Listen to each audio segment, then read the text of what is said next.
ம்.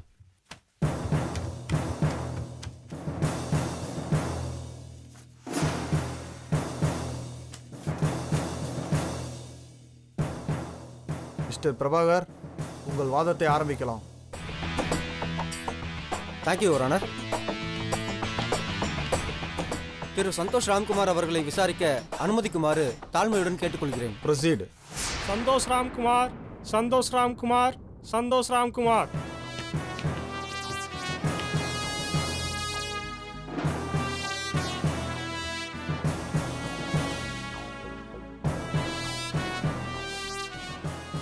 நான் சொல்வதெல்லாம் உண்மை. நான் சொல்வதெல்லாம் உண்மை. உண்மையை தவிர வேறொன்றுமில்லை. உண்மையை தவிர வேறொன்றுமில்லை.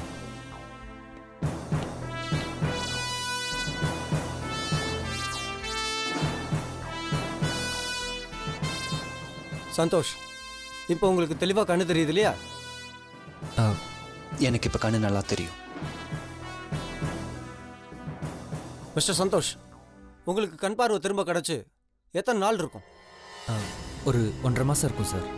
நீங்கள் கண் ஆப்ரேஷன் பண்ணது இந்தியாவில் இல்லையாமே, வெளிநாட்டில் போய் யாருக்கும் சொல்லாமல் கொள்ளாமல் பண்ணிக்கிட்டீங்களாமே. எதுக்கு அப்படி பண்ணீங்கன்னு தெரிஞ்சுக்கலாமா? என்னோட ஒய்ஃப்க்கு குடும்பத்துக்கு சர்ப்ரைஸ் கொடுக்கலாம் தான் அப்படி பண்ணேன் சார். ஒரு சின்ன சர்ப்ரைஸ்க்காக ஒய்ஃப் உட்பட குடும்பத்தில் இருக்கிற எல்லார்கிட்டையும் போய் சொல்லிட்டு வெளிநாடு போயிருக்கீங்க இல்லையா?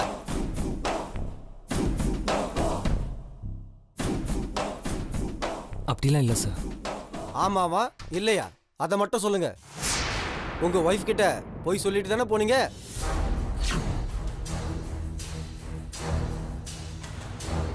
ஆமாம் சார், என் ஒய்ஃப் கிட்ட நான் போய் சொல்லிட்டு தான் போனேன். Note this point your honour. இவர் ஒய்ஃப் கிட்ட சொல்லாம கொள்ளாம ஒரு காரியத்தை ரகசியமா செய்யற பழக்கமும் அவங்க கிட்ட சகஜமா பொய் சொல்ற பழக்கமும் இவர்கிட்ட நிறையவே இருக்கு. நோ நோ, அப்படிலாம் ஒண்ணுமே இல்லை சார். இல்ல மாமா, அவர் என்கிட்ட போய் சொல்ல மாட்டாரு மாமா. அவர் போய் சொல்ல மாட்டாருமா. கோர்ட்ல சத்தம் போடக்கூடாது, கொஞ்சம் அமைதியா இரு. ஆமாடி, கொஞ்சம் அமைதியா இரு. இது போதும் சந்தோஷ். பொய்க்கு என்ன விளக்கம் கொடுத்தாலும் பொய் தான்.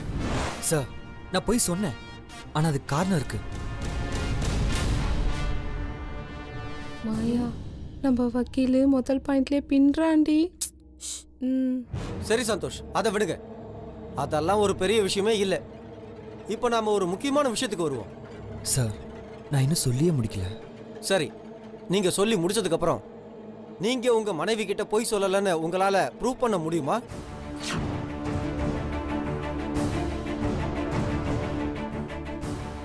மாயா, நம்ம வக்கீலு பின்னி பெடல் எடுக்கிறாண்டி. சரி சந்தோஷ், உங்களுக்கும் மாயாவுக்கும் என்ன ரிலேஷன்ஷிப்? அவங்க குடும்பத்துக்கும் உங்களுக்கும் எத்தனை வருஷம் பழக்கம்? நீங்க அவங்களுக்கு எவ்வளவு க்ளோஸ்? இதெல்லாம் கொஞ்சம் தெளிவா சொல்ல முடியுமா?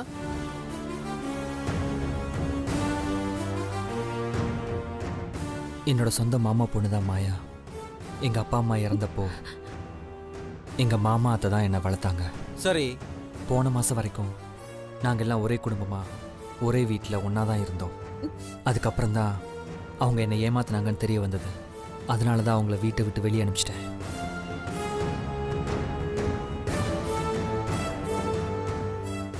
சந்தோஷ், நீங்க அவங்கள வீட்டை விட்டு வெளியே அனுப்புறதுக்கு முன்னாடி வரைக்கும் அவங்க உங்க வீட்டில் இருந்த காலகட்டத்தில் நீங்க யாருக்குமே தெரியாம மாயா கூட ஒரு தடவை இல்லை பல தடவை ரிலேஷன்ஷிப் வச்சிருந்தீங்கன்னு அவங்க சொல்றாங்க. அது உண்மையா? நோ, உண்மை இல்லை, போய். அவ என் பொண்டாட்டி மாதிரி பேசி பழகி என்னை ஏமாத்தி என் கூட உறவு வச்சிருக்கா. அதுக்கு அவ குடும்பமே ஹெல்ப் பண்ணுச்சு. அது ஒரு திட்டமிட்ட சதி சார். என்ன, பொண்டாட்டி மாதிரி பேசி பழகுனாங்களா? சரி, அப்படியே வச்சுப்போம். இந்த சின்ன கேள்விக்கு மட்டும் பதில் சொல்லுங்க. உங்க மனைவியோட வெயிட் என்னன்னு உங்களுக்கு தெரியுமா? வாட்? எடை சார், எடை. அவங்க எடை என்னன்னு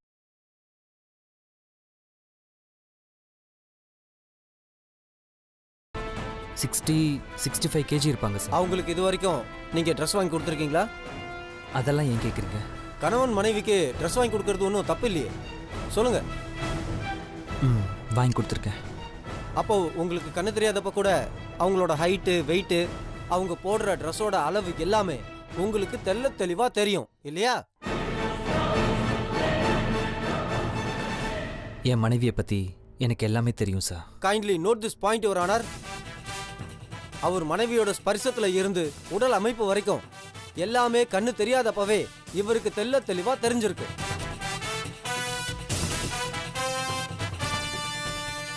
அதுவும் என் கட்சிக்காரர் மாயாவை இவர் ஒரு தடவை இல்ல 2 தடவை இல்ல திரும்ப திரும்ப தொட்டாராம். வித்தியாசமே தெரியலையா. இது முழு பூசணிக்காவ சோத்துல மறைச்ச கதையாவில இருக்கு. ஐயோ மாயா, வக்கீல்னா இவன் தான் வக்கீல். இல்லை சார், மாயா என் மனைவி மாதிரி ஏமாத்தினா, என் மனைவி மாதிரியே நடிச்சா பேசுனா. சத்தியமா என்னால வித்தியாசம் கண்டுபிடிக்க முடியல சார்.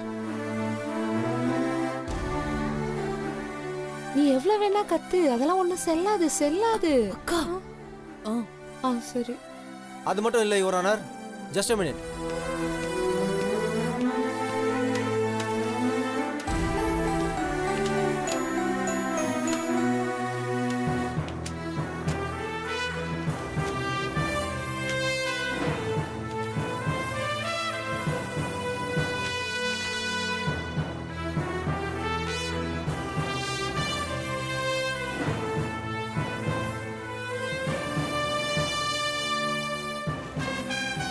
இது பிளைண்ட் இன்ஸ்டிடியூட்ல சந்தோஷ் பெஸ்ட் ஸ்டூடெண்ட்னு வாங்கின சர்டிஃபிகேட். பிளைண்ட் ஜாவலிங் த்ரோல கோல்டு மெடல் சர்டிஃபிகேட். படிச்சது ஹோப் இன்ஸ்டிடியூட்ல. அது மட்டும் இல்ல, விஷப்பாம்ப கையாலேயே பிடிச்சிருக்காராம். அந்த குடும்பமே சேர்ந்து சதி பண்றாங்க சார். என்னை ஒவ்வொரு நாளும் ஏமாத்தினாங்க சார். நான் எந்த தப்புமே செய்யல சார். நீங்க தப்பு செஞ்சீங்களா இல்லையான்னு முடிவெடுக்க தான் நாங்க இருக்கோம். கொஞ்சம் பொறுமையா இருங்க. Then this case is very clear, Your Honor. அவரோட மனைவிய அணுவா தெரிஞ்சு வச்சிருக்காரு. பல பிசினஸ் நடத்துற பெரிய பிசினஸ் மேக்னட், மாஸ்டர் மைண்ட்.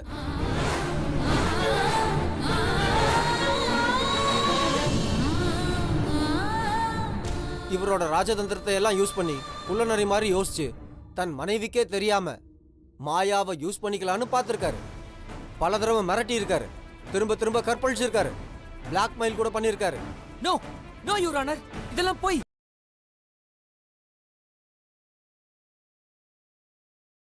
மா, அவர் அப்படியெல்லாம் பண்ண மாட்டாருமா.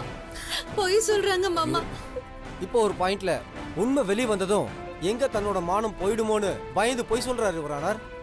இது ஒரு பெரிய பிசினஸ் மேனோட திட்டமிட்ட சதி, கிளியர் கட் பிளான். அதற்கான எவிடன்ஸ் மாயாவோட குழந்தை தான். அந்த குழந்தைக்கு இவர் தான் அப்பான்னு DNA ப்ரூஃப் ஆயிருக்கு. அதை உங்க பார்வைக்கு வச்சிருக்கேன் யுவர் ஆனர்.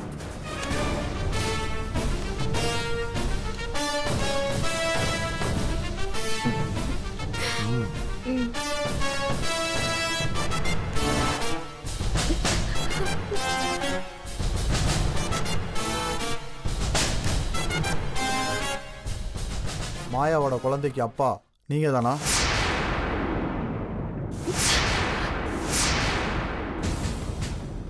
சொல்லுங்க சந்தோஷ், ஜட்ஜி கேட்கிறாருல, மாயாவோட குழந்தைக்கு நீங்க தானே அப்பா?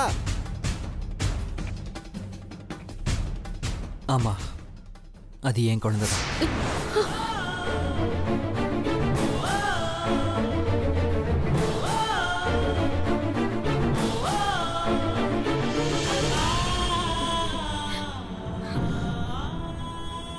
That's it, Your Honor. Guilty has accused. இதுக்கு மேல நான் சந்தோஷ் கிட்ட கேட்க எதுவுமே இல்லை.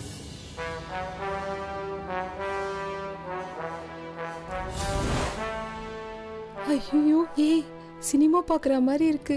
இவன் வக்கீலே இல்ல, சூப்பர் மேன். சொன்னல மாயா, பாரு சந்தோஷே உண்மையை ஒத்துக்கிட்டான் பாரு. கவலைப்படாத, நாம தான் ஜெயிப்போம்.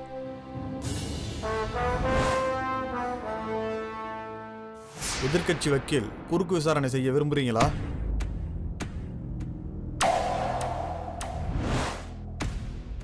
ஐயோ, இது வேறயா?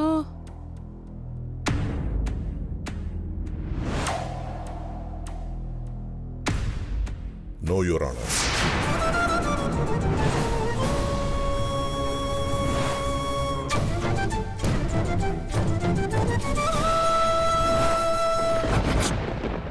என்னங்க பெரிய வக்கீல்னு சொன்னீங்க, பயந்து போய் உக்காந்துருக்கான்.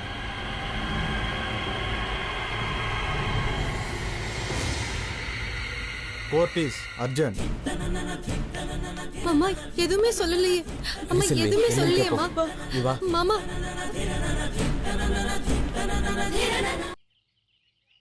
ஐயோ ஐயோ ஐயோ ஐயோ ஐயோ காணுமே காணுமே காணுமே காணுமே. என்னாச்சு?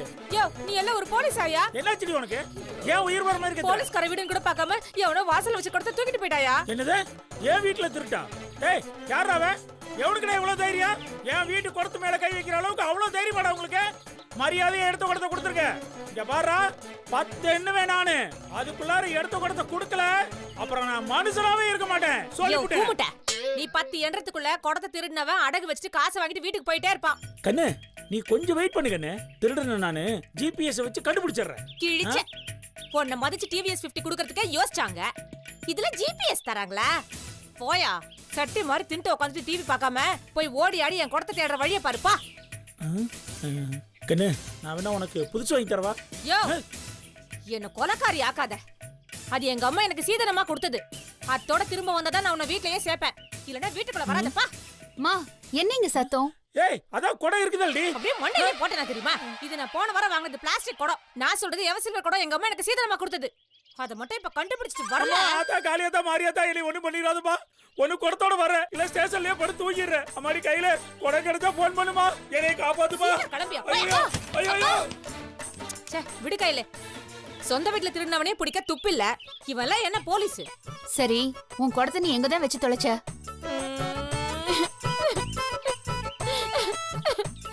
மா ஒன்னு சொல்லிட்டு அழுது இல்லனா அழுதுட்டு சொல்லு. எதுக்கு இப்படி ஒப்பாரி வச்சிட்டு இருக்க?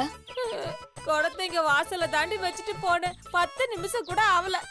எந்த படுபாவிய தூக்கிட்டு போயிட்டான். அவன்ல விலகு வேணாம். நாக்குல நுரத்தள்ளி தான் சாவான். ஐயோ மா மா உங்க பாரு.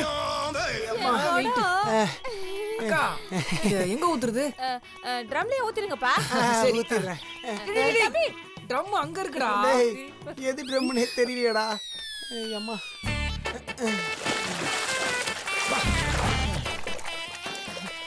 எவ்வளவு கஷ்டப்படுறாங்க பாவம்ல அந்த தம்பிங்க.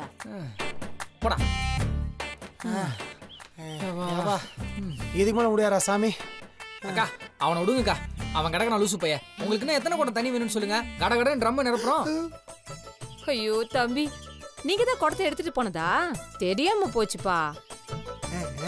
எடுத்து கொடுத்ததே நான் தான். அப்ப பரவாயில்ல. எதுக்கு அப்படி சொல்ற? இல்ல என் குடத்தை எடுத்தவனுக்கு கை கால்ல விளங்காம போகணும்னு சொன்னேன். நல்ல வேளை இந்த தம்பிக்கு எதுவும் ஆகாதுல்ல. ஏண்டா உன் போதைக்கு நான் ஊர்காய் என் கைகால் வரணுமா? போடும். ஏய் இருடா. டேவ் உங்களுக்கு எதுக்கு இந்த வேலை? எந்த வேலைங்க? எங்க வீட்டு வேலையில எதுக்கு நீங்க செஞ்சுட்டு இருக்கீங்க? உங்க வீட்டு வேலையா? இது ஏரியா வேலைங்க. அதான் செய்யறேன். ஏரியா வேலையா? நேத்து வரைக்கும் தான் 7 மணி. இன்னைக்கு காலையில 7 மணியோட கார்ப்பரேஷன் தண்ணி நிப்பாட்டிட்டாங்களாம். அது உங்களுக்கு தெரியுமா? அப்படியா தம்பி? என்கிட்ட சொல்லவே இல்லையே. சொல்றதுக்கு நேரம் இல்லைன்னா குடத்தை தூக்கிட்டு ஓடணும். கையில் அதை முதல் கொடுங்க.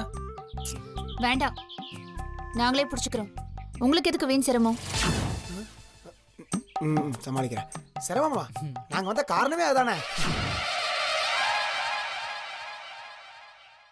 என்னது? அது வந்து உங்களை பெத்த தாய் தானே இவங்க. எம்ஜிஆர் பண்ணலாம் நீங்க பார்த்தது இல்லையா? தலைவர் பெத்த தாய 1 இன்ச்சு கூட நகர விட மாட்டாரு. எல்லா வெயிட்டையும் அவர் தான் தூக்குவாரு. தம்பி தாயில்லா புள்ளையா இருந்தாலும் தாய் பாசத்தை இப்படி கொட்டுறியப்பா. எனக்காக உங்க கையால ஒரு சூப்பரான ஃபில்டர் காஃபி போட்டு கொடுத்தீங்களே, அதை எப்படி கடங்க மறப்போம்? ஆமாமா மறக்கவே மாட்டோம். எங்க உயிர் இருக்கிற வரைக்கும் என்னைக்குமே அதை மறக்க மாட்டோம்க்கா. காஃபி வேற குடுத்தியா? கோச்சிக்காதடி. Dave enough Dave. இது எல்லாத்தையும் நாங்களே பாத்துக்கிறோம். நீங்க போய் உங்க வேலையை பாருங்க. போங்க. டேய் இப்ப என்னடா பண்றது? ஏதாவது அடிச்சு விடு மாப்ள. அம்மாக்கு நீ தண்ணி அடிச்சு கையில சீக்கிரம் கரெக்ட் பண்ணலன்னா அப்புறம் தனியா தண்ணி அடிக்க வேண்டியிருக்கும். அம்மா வா போலாம். கையில் ஒரு நிமிஷம். நான் சொல்றத கொஞ்சம் கேட்டு போங்க. எனக்கு ஒரு வியாதி இருக்கு. என்ன தம்பி வியாதி உனக்கு? ஒபிசிட்டி. நாசிட்டி? ஒபிசிட்டி அப்படின்னா நான் ஓடி ஆடி வேலை செய்யலன்னா 4 வாரத்துல சேட்டு விட்டு சோஃபா மாதிரி வெயிட் போட்டுருவேன். அப்புறம் நம்ம போலீஸ் அங்கிள் மாதிரி தொப்பெல்லாம் போட்டுருவேன். ஐயோ அந்த ஆள் மாதிரிலாம் ஆயிடாத தம்பி. Dev, what is this? Don't you know Kayal, what are you talking? ஓடி ஆடி வேலை செய்யறது ஒரு ஃபிட்னஸ். 10 குடம் தூக்குனா நான் ஆரோக்கியமா இருப்பேனா, 20 குடம் தூக்குனா நான் அமோகமா வாழ்வேனா, 30 குடம் தூக்குனா ஆண்டவனே என் பக்கம்னு அப்போலோ டாக்டர் செவில்ல அடிச்சு சொல்லியிருக்காரு. இல்லைன்னா நான் ஹார்ட் அட்டாக்ல போயிடுவேனா. ஐயோ ஐயோ தம்பி, என்னென்னமோ சொல்றியப்பா. ஒரு நல்ல பொண்ணா பார்த்து கல்யாணம் பண்ணிக்கிட்டு 100 வருஷம் நீ நல்லா வாழணும்ப்பா. ஐயோ அக்கா, தெய்வமே, அதெல்லாம் உங்க கையில தான் இருக்கு. சரிங்க தம்பி, தண்ணியை கொண்டு வந்து இந்த ட்ரம் ஃபுல்லா ரொப்பிட்டு அதை இந்த குடத்துல எல்லாம் புடிச்சிட்டு வந்து நீங்க வாசலே வச்சிருங்க, நான் வந்து எடுத்துக்கிறேன். ஒரு பேச்சுக்கு சொன்னா உனக்கு மனசாட்சி இல்லையாக்கா? கயல், அந்த குடத்தை கொடுங்க. கொடுங்க கயல், விடுங்க கயல். டேய் எடுற அந்த குடத்தை. நாங்க போய் தண்ணி எடுத்துட்டு வந்துடுறோம். ஓடி ஓடி உழைக்கணும், அக்கா ட்ரம் நிரப்பணும். இந்த மாதிரி தங்கமான பிள்ளைங்களை ஊர் உலகத்துல எங்கேயாவது பார்க்க முடியுமாடி? இந்த தம்பிங்க நிரந்தரமா இங்கே தங்கிட்டா நான் தண்ணி எடுத்துன்னு வர வேலை எனக்கு மிச்சம். டேய், உன் காதலுக்கு நான் ஏன்டா இப்படி சாகணும்? டேய், உன் நண்பன் காதல்ரா, நீ சாகாம வேற யார் சாவா? அடி. எல்லாம் உன்னாலதான். இருடி, இதுக்கப்புறம் கடைக்கு போக சொல்லுவா.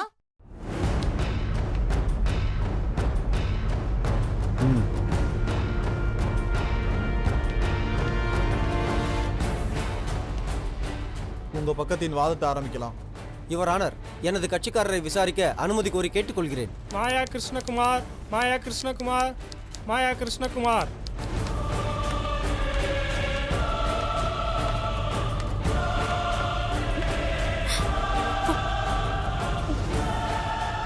நான் சொல்வதெல்லாம் உண்மை, நான் சொல்வதெல்லாம் உண்மை. உண்மையை தவிர வேறொன்றுமில்லை. உண்மையை தவிர வேற எதுவும் இல்லை. மாயா, இதெல்லாம் நடக்க ஆரம்பிச்சது தோராயமா எப்போ?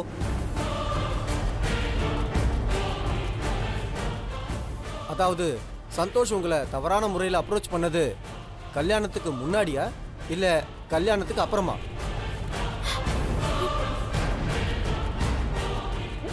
கல்யாணத்துக்கு அப்புறம் தான் சார். அவர் உங்களை நெருக்கமா பழக சொல்லி வற்புறுத்தினாரா இல்ல அன்பா பேசி மயக்க பார்த்தாரா? இல்ல, அவருக்கு பேசிக்காவே செல்விய பிடிக்கல. அதனாலதான் என்கிட்ட அவ போய் சொல்றாம்மா. அவசரப்பட்டு கல்யாணம் பண்ணிட்டேன்.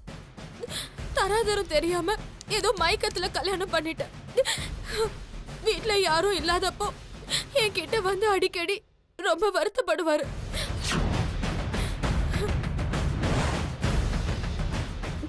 இல்லம்மா, அப்படியெல்லாம் இல்லம்மா, அவ போய் சொல்லிட்டு இருக்கா கதிரி. அப்புறம் நானும் இல்ல சந்தோஷ், கல்யாணத்துக்கு அப்புறம் அப்படிலாம் பேசக்கூடாது.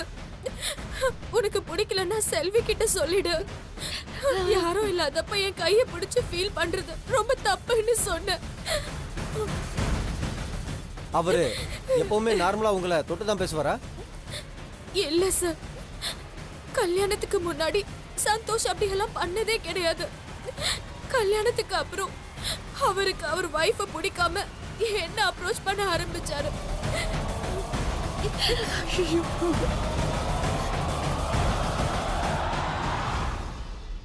அவர் யாரும் இல்லாதப்பெல்லாம் உங்களை தேடி வந்திருக்காரு. சரி, ஆனா நீங்க எப்பயாவது அவரை தேடி போயிருக்கீங்களா? சொந்த மாமா பையன் தானே, அவருக்கு ஆறுதலா இருக்குமேன்னு எப்பயாவது நினைச்சிருக்கீங்களா? இல்ல சார், இல்லவே இல்ல. அவர் எத்தனையோ வாட்டி என்ன நெருங்க பார்த்தாரு. அத்தனை வாட்டியும் நான் அவரை அவாய்ட் மட்டும்தான் பண்ணிட்டு இருந்தேன்.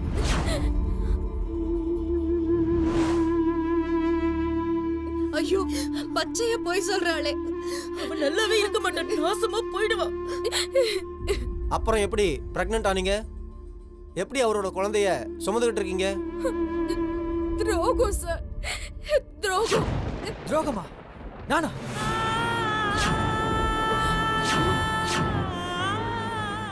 துரோகமா? What you mean? கொஞ்சம் தெளிவா சொல்ல முடியுமா? ஜூன் மாசம் இருக்கும். அப்ப ஒரு நாள் ஈவினிங் செல்வி அவங்க அம்மா வீட்ல டிராப் பண்ணிட்டு அவர் மட்டும் தனியா வந்தாரு. எங்க வீட்ல எல்லாரும் ஷாப்பிங் போயிருந்தாங்க. நான் கொஞ்சம் தலைவலின்னு வீட்லயே இருந்துட்டேன். சரி, அப்புறம் அப்போ இவரு ஒரு பெரிய சாக்லேட் பார் வாங்கிட்டு வந்தாரு. எனக்கு மில்க் சாக்லேட்னா ரொம்ப பிடிக்கும்னு அவருக்கு தெரியும். அத அவரு வாங்கி கொடுத்தாரு. பெருசா எதுவுமே யோசிக்காம வாங்கி சாப்பிட்டுட்டு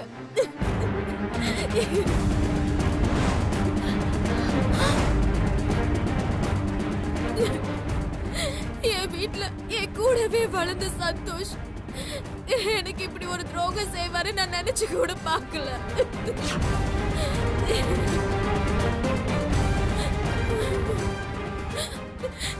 எனக்கு தலை சுத்த ஆரம்பிச்சது, மயக்கமா வந்தது.